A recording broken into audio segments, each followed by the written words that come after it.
gudoomiyaha hoggaanka dhaqanka gobolada galbeedka Soomaaliland suldaan cabdiraxmaan jaamac dhawal oo maanta qaar ka mid ah warbaahinta kula hadlay gudaha magaalada Boorama ayaa waxa uu bulshada kala duwan ee ku nool guud ahaanba Soomaaliland gaar ahaan magaalada Boorama ee xarunta gobolka ugu baaqay in la iska ilaaliyo waxyaabaha keenaya nabadgelyo darrada isaguna taasi u diray heeladii qaraabadii dadkii ku geeriyooday magaalooyinka Hargeysa iyo Burca ayaa waxa uu sheegay wax dhaafsan kama hadlayo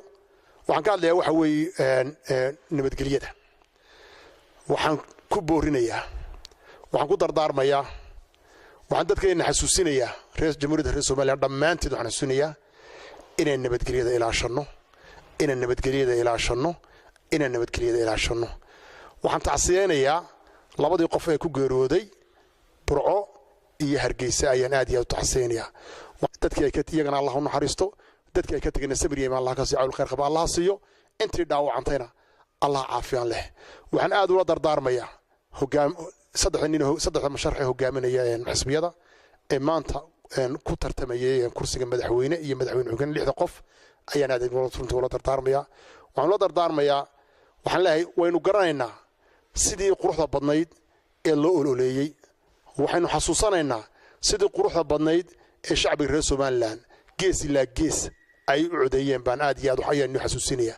وحن نقول دردارمنا وحوي كرسيgan cidi helaysa Allah garanaya cidi heshay waxaway wax laga sugayaa hadii ay komishiga qaranka laga sugayaa waxaan ugu dardaarmayaa in dadka ilaalisaan in dalka ilaalisaan in diinta ilaalisaan baan aad iyo aad ugu dardaarmayaa waxaway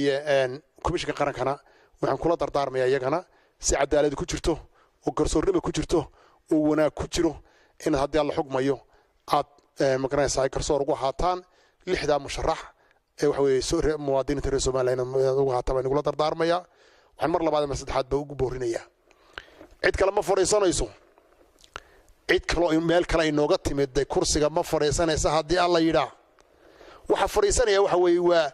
lixda reer Soomaaliland saddex madaxweyne iyo saddex ku xigeen cidii hesha saddex xisbi cidii